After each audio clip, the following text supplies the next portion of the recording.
नमस्कार। आज की क्लास में आप सबका स्वागत है। आज हम बात करेंगे लर्नर्स कैरेक्टरिस्टिक्स। तो मैं आपको पहले ही क्लियर कर दूं, मैं जिस लर्नर की बात करने जा रही हूं वो है अडोलेसेंट लर्नर।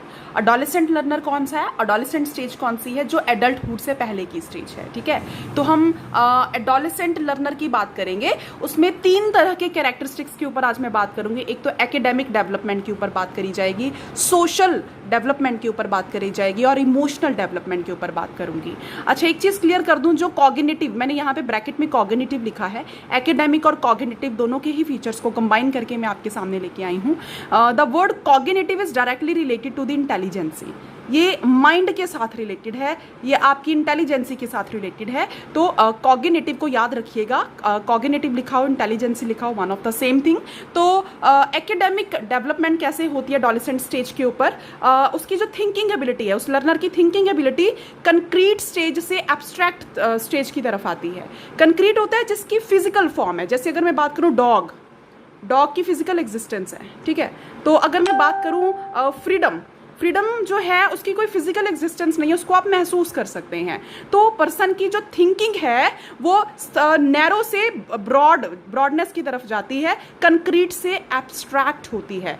डायरेक्टली या इनडायरेक्टली आपसे ये जो पॉइंट है पूछा जा सकता है लर्नर्स के कैरेक्टरिस्टिक्स में, तो इंपॉर्टेंट है ये।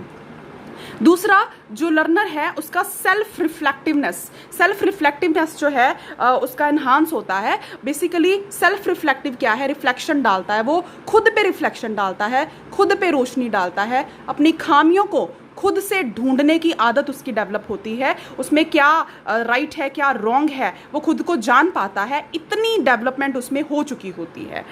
तीसरे नंबर पे बात करना चाहूंगी हाई अचीवमेंट व्हेन चैलेंज्ड। अगर आप उस लर्नर को चैलेंज दोगे ना तो वो आपको कुछ करके दिखाएगा, मतलब वो कुछ करने वाली एबिलिटी रखता है। अगर आप उसको चैलेंज, इस स्टेज में, एडोलेसेंट स्टेज में, अगर आप कोई, चाहे लड़की है चाहे लड़का है, अगर उसको चैलेंज करने की कोशिश करोगे ना तो वो डेफिनेटली आपको अचीव करके दिखाएगा।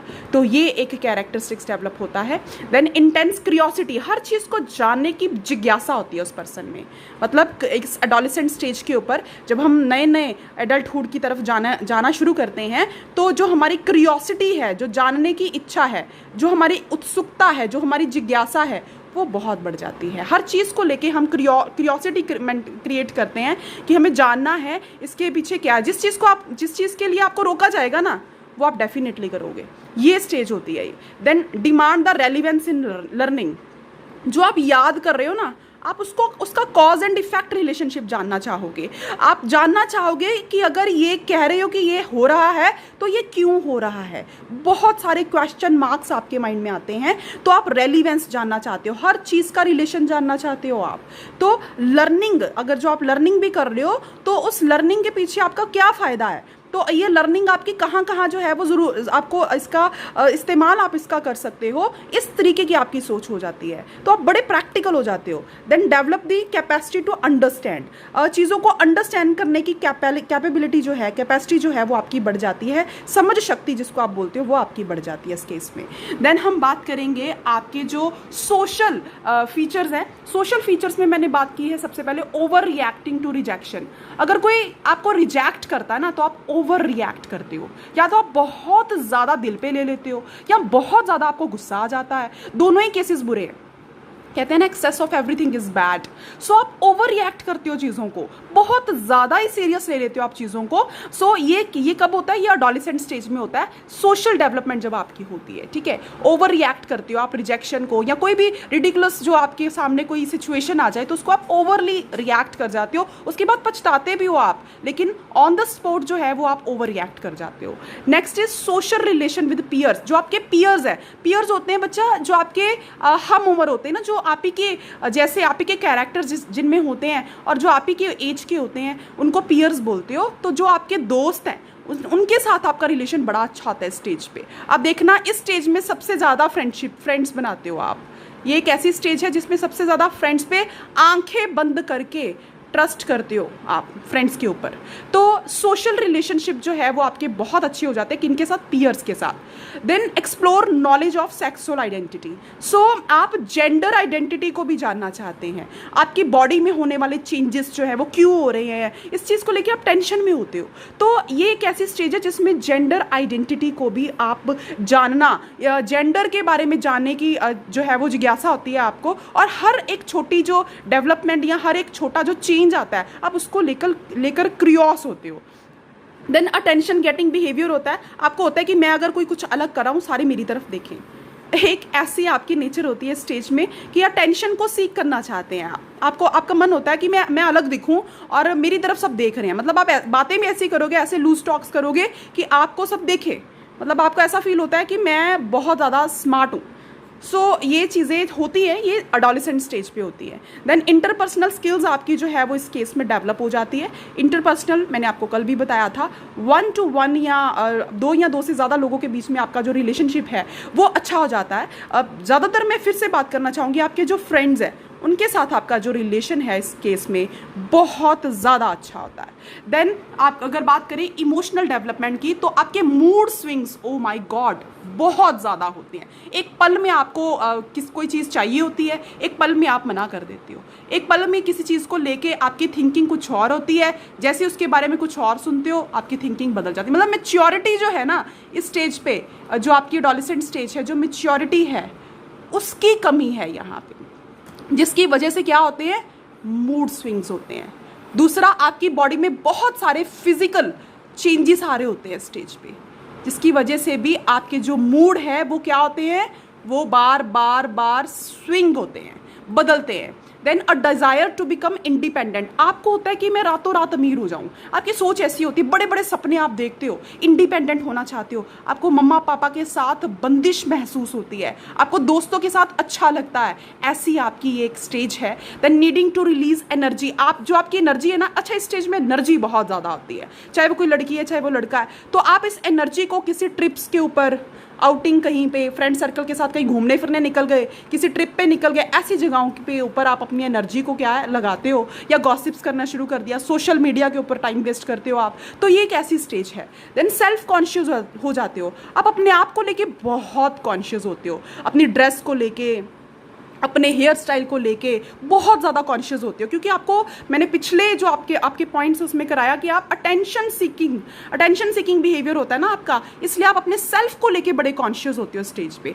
Then seeking approval of peers, हर बात में आपने किसकी राय लेनी है? मम्मा पापा की राय लो ना लो, आपने अपने दोस्तों की राय यहाँ पे ज़रूर लेनी है स्टेज में, क्योंकि दोस्तों के ऊपर आप, मैंने पहले भी बताया कैसे विश्वास करते हो स्टेज पे, आंखें बंद करके।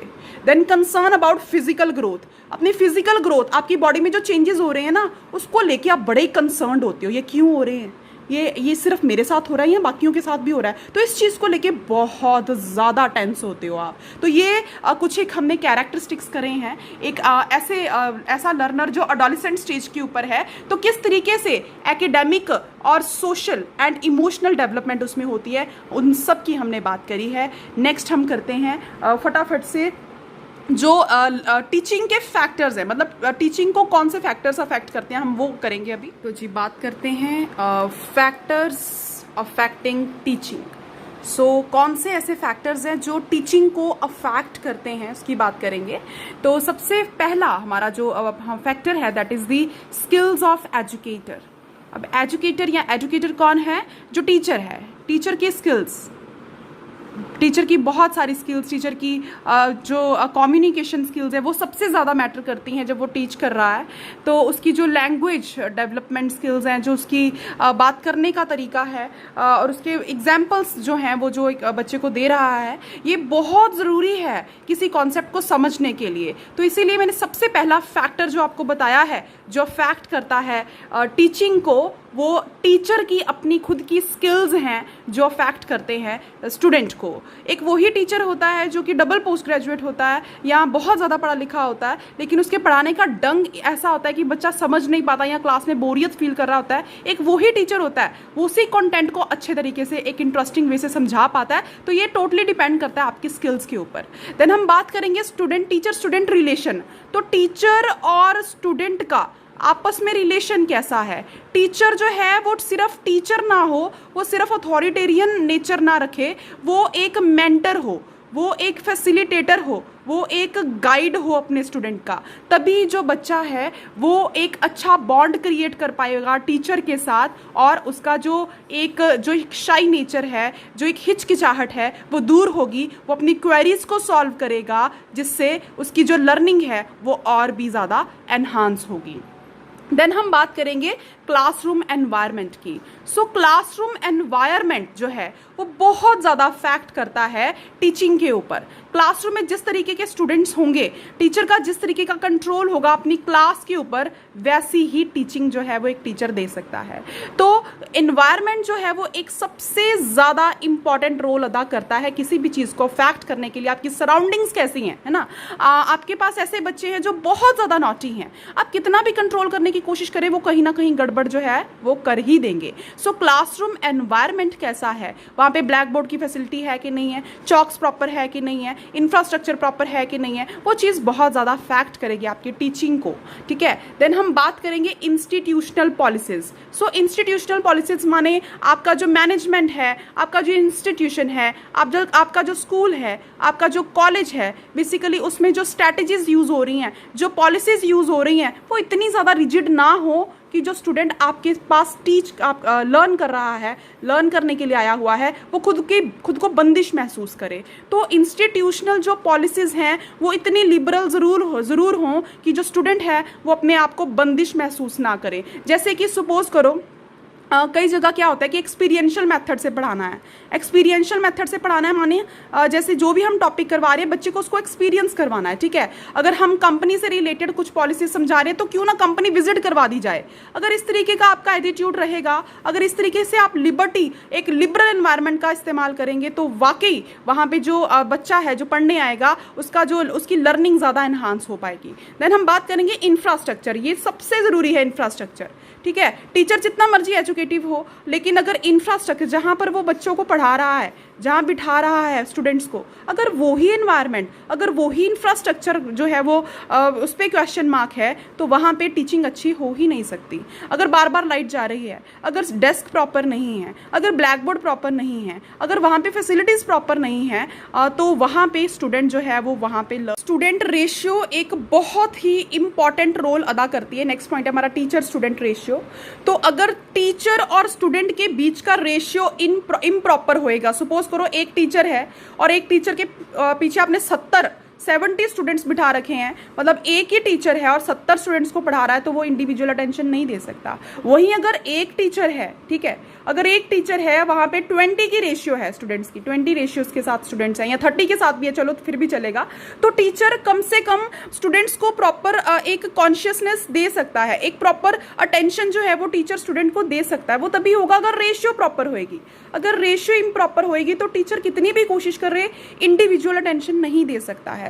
देन हम बात करेंगे एज ऑफ लर्नर। अब आपको ये भी पता है जो एज है वो सबसे ज़्यादा इंपॉर्टेंट रोल अदा करती है किसी भी चीज़ की लर्निंग के लिए। एक लर्नर अगर इमेच्योर है, अगर उसकी एज छोटी है, तो आप उसको कॉम्प्लेक्स कॉन्सेप्ट नहीं करवा सकते हो। तो ये जैसे स्टेप बाय स्टेप मैच्योरिटी जब आती है, एक्सपीरियंस के साथ कुछ चीज़ें हम सीखते हैं। हमें हमारे फादर मदर, हमारे पेरेंट्स कितना रोकते हैं छोटी छोटी चीज़ों से, हम नहीं रुकते हैं, लेकिन जब हम उसको एक्सपीरियंस कर लेते हैं ना, फिर एकदम से हम पीछे हो जाते हैं। तो एज जो है, एक्सपीरियंस और एज बहुत ज़्यादा मैटर करता है आपकी लर्निंग में और एक टीचर की टीचिंग में। देन हम बात करेंगे मैच्योरिटी ऑफ लर्नर। आपका लर्नर जो है वो जितना मैच्योर होएगा उतना ही वो इजीली चीज़ों को ग्रैस्प कर पाएगा, उतनी आपकी टीचिंग जो है वो स्मूथ वे में चलेगी। अगर लर्नर जो है वो इमैच्योर है तो उस केस में टीचिंग में हल्की सी दिक्कत आने वाली है। तो जितना मैच्योर लर्नर होगा उतनी टीचिंग स्मूथ मैनर में चल सकती है आपकी। Then motivation. देखिए मोटिवेशन सिर्फ और सिर्फ आपकी एक्सट्रिंसिक मोटिवेशन की बात नहीं करूंगी।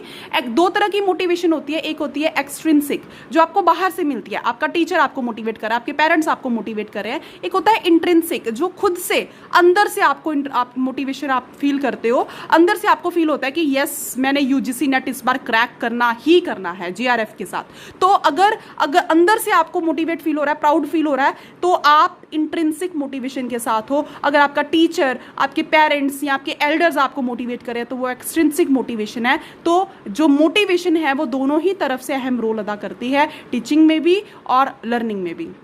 देन मेंटल हेल्थ टीचर की भी और स्टूडेंट की भी, दोनों ही अच्छा रोल अदा करते हैं एक अच्छी टीचिंग में, एक अच्छी लर्निंग में। अगर टीचर का मेंटल लेवल बिल्कुल ठीक है, अगर सपोज करो टीचर किसी प्रॉब्लम में फंसा हुआ है तो वो अच्छे से टीच नहीं कर सकता उस केस में। अगर वो किसी पर्टिकुलर टेंशन में है तो वो आपको उस टाइम पीरियड के ऊपर अच्छा टीच नहीं कर सकता, चाहे कितनी भी एफिशिएंसी क्यों ना हो उस टीचर में। तो मेंटल हेल्थ प्रॉपर होनी चाहिए स्टूडेंट की भी और टीचर की भी। Then attention and interest.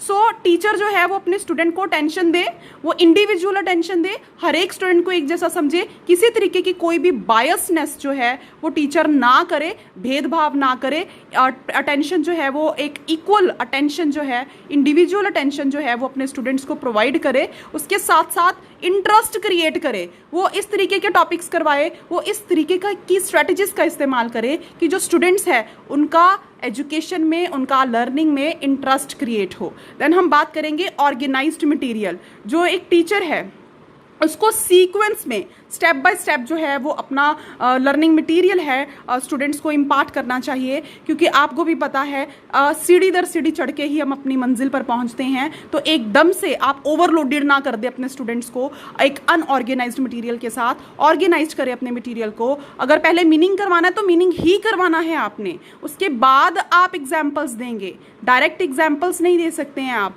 अगर डायरेक्ट एग्जाम्पल्स देते हो तो फिर मीनिंग को भी अच्छी तरीके से आप उसको कंपेयर करें उन एग्जाम्पल्स के साथ। आधा अधूरा ज्ञान ना दें आप अपने स्टूडेंट्स को, ऑर्गेनाइज्ड मैटर जो है वो प्रोवाइड करें, सब्जेक्ट मैटर प्रोवाइड करें अपने स्टूडेंट्स को, तो लर्निंग ज़्यादा अच्छी होएगी। Then suitability of method. आप जो मेथड यूज़ कर रहे हो, मेथड को एक और नाम से जाना जाता है, दैट इज स्ट्रेटजीज। जो आप स्ट्रेटजीज यूज़ कर रहे हो अपने स्टूडेंट्स के लिए वो सूटेबल मेथड हो, ठीक है, वो स्टूडेंट्स के अकॉर्डिंगली हो, ठीक है। आपके स्टूडेंट्स बहुत छोटी एज के हैं और आप ब्रेनस्टॉर्मिंग टेक्निक यूज़ कर रहे हो तो वो वहाँ पे अपने सॉल्यूशंस नहीं दे सकते हैं। तो आप स्टूडेंट की एज, उनकी मैच्योरिटी के अकॉर्डिंग ही जो है वो मेथड अडॉप्ट करें अपनी टीचिंग का, तभी आपकी जो टीचिंग है वो परफेक्ट।